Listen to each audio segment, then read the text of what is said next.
ఎక్కడో పుట్ట మీద ఉన్న గడ్డి తింటోందా? మనకి పనికి మాలినటువంటి నీరు అది తాగుతోందా?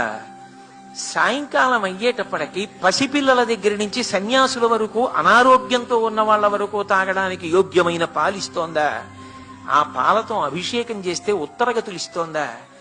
ఇంత గొప్ప పాలని ఈ ఆవు ఎలా తయారు చేస్తోంది? అసలు ఇంత గొప్ప పాలని తయారు చెయ్యగలిగిన నిర్మాణాన్ని, ఆ వ్యవస్థని ఈ ఆవు శరీరంలో పెట్టినవాడెవరు? ఎవరిలా దీన్ని తయారు చేశాడు?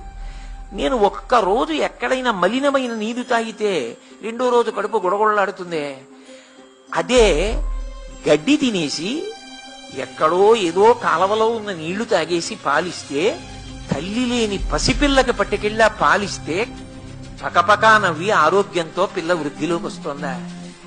ఈశ్వర, పైకి పశు శరీరంలా కనపడుతోందా? ఇంత అద్భుతమైన పదార్థం